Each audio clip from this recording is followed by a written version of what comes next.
Chapter 1. The Weight of $340. The 7 train doesn't care about your dreams. It rattles over the elevated tracks in Queens, a high-pitched metallic screech that drowns out your thoughts. You are 19 years old. Your jacket smells like old vegetable oil and dish soap.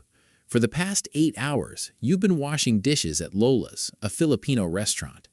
By 10:30 p.m., a dull ache settles between your shoulder blades. Your manager counts the register. She doesn't look up as you leave with a plastic bag containing leftover pork skewers and cold rice.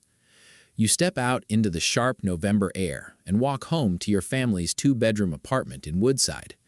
Your father's work boots, caked in drywall dust, sit by the door next to your mother's orthopedic sneakers. She spends her days cleaning townhouses on the Upper East Side, kitchens larger than your entire apartment. Your parents arrived in New York in 1993 with $340, 2 broken suitcases, and an address of a cousin who had stopped answering his phone. Your mother mentions that $340 every Sunday. It is the absolute zero. Every dollar you earn is measured against that frozen afternoon. At the kitchen table in the dark, you pull out a worn blue pocket notebook. You don't write feelings, you write numbers. 84 tables, Friday night, average check, $47. Net margin, 25%. You've stopped seeing the restaurant as a workplace. It is a machine. You note the waste, the delivery schedules, the small inefficiencies. You have saved $140 over 7 months. You don't spend it. You don't buy beers or sneakers. You walk 40 blocks instead of buying a Metro card. You don't know what your first investment will be, but you know it won't be on something that disappears when the lights turn out. By 21, you have moved into a semi-legal Astoria basement. The ceiling is low, the hot water is a suggestion, and the rent is $900. You sleep on a mattress found on Facebook Marketplace. You have 3 local clients. Your first was Dimitri, a 64-year-old Greek baker. You didn't ask him for money.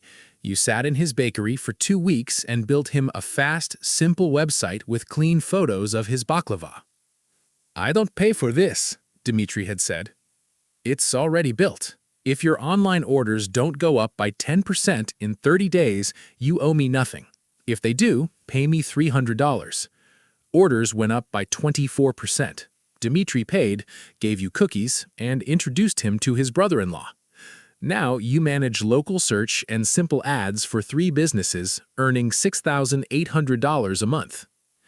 To your father, whose wealth is measured in physical calluses, making money by clicking a mouse is highly suspicious.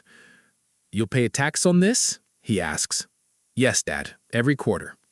"Good. Don't play with the government." You send your mother $800 every month in a plain card. You never discuss it. It is a silent contract, paying back the weight of the $340. One evening, your high school friend Marcus, who works in corporate logistics, meets you at a bar. He wears slim-fit suits and drinks $16 cocktails. "You need to get out of that hole, man. Scale up. Pitch the big firms. Corporate clients have committees and take 90 days to pay. I prefer owning the relationship." You offer Marcus 5% of your agency for $15,000. You need cash for a faster server. Marcus laughs. "15 grand for a basement business? Nah, man, I'm saving for a condo." You don't argue. Years later, when your company is valued in the billions, Marcus will still be in logistics, telling people at bars about the time he almost became your co-founder. Chapter 3. Lena and the Cold Decision. At 22, you hire Lena. She's 24, holds an industrial engineering degree, and burnt out from a high-pressure Manhattan agency. "I don't have an office," you tell her at a diner.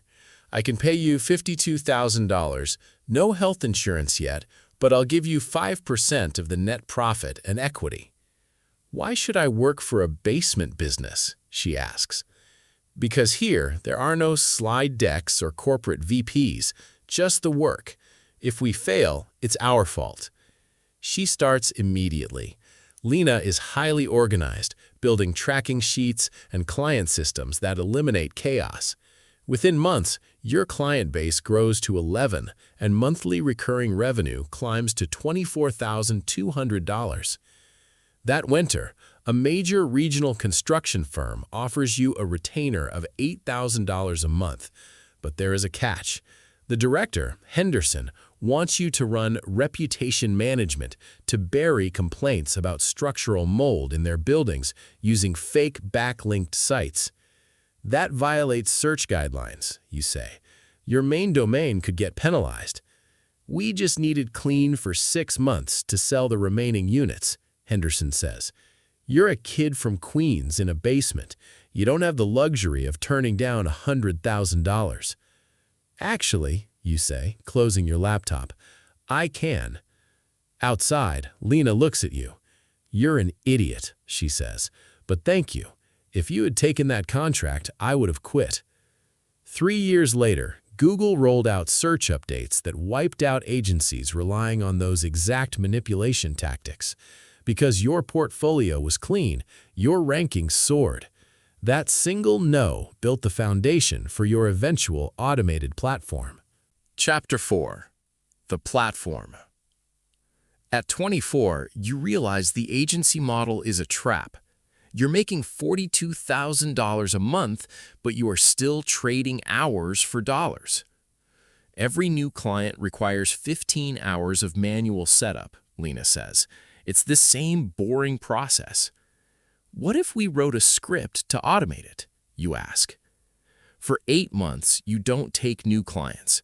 You delegate management to Lena and spend every night from 8 p.m. to 4 a.m. writing code.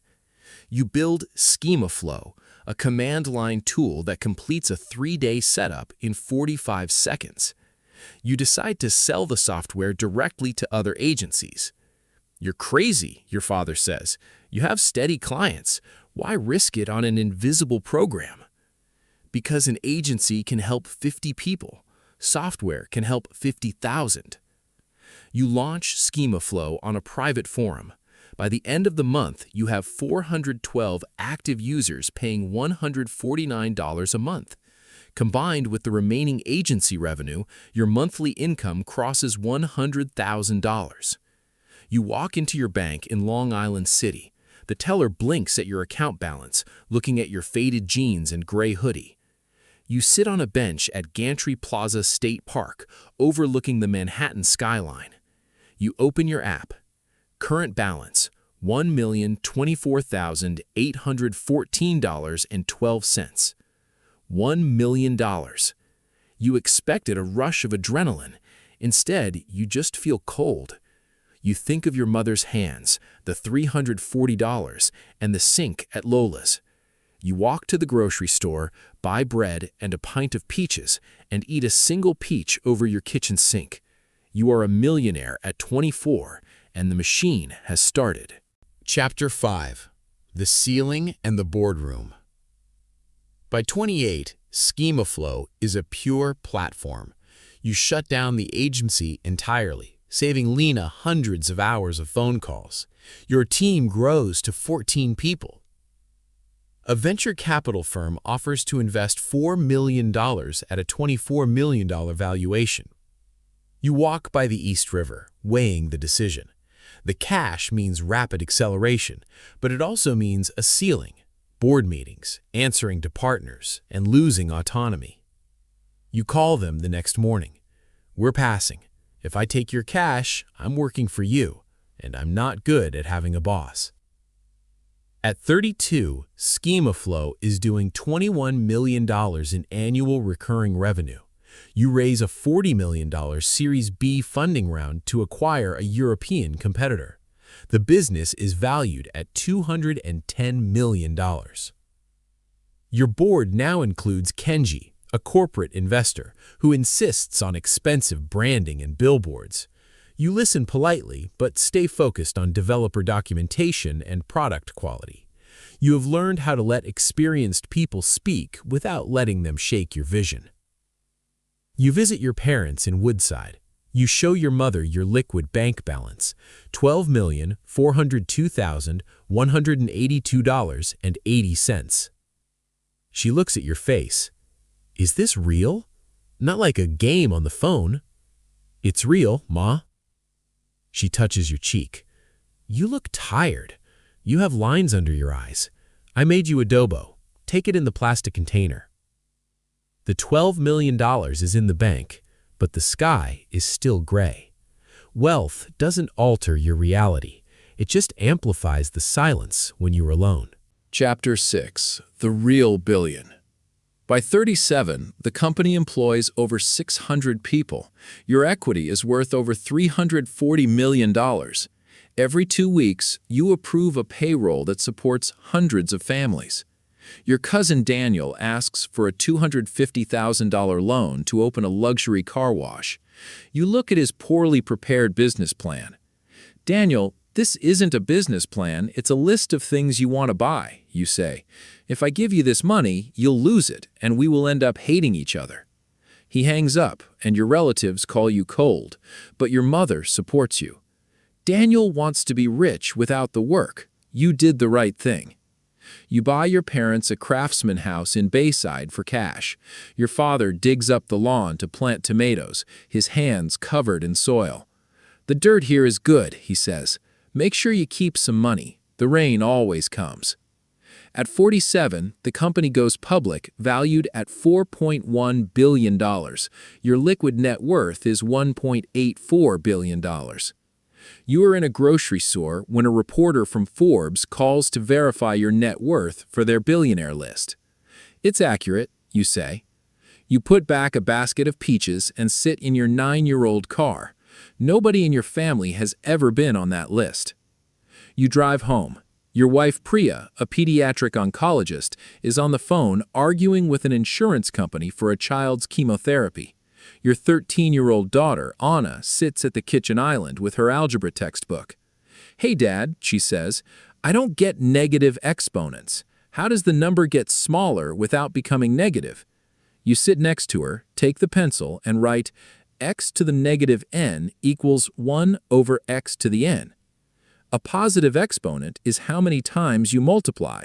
A negative exponent is just the opposite, how many times you divide 1 by that number. The base goes downstairs.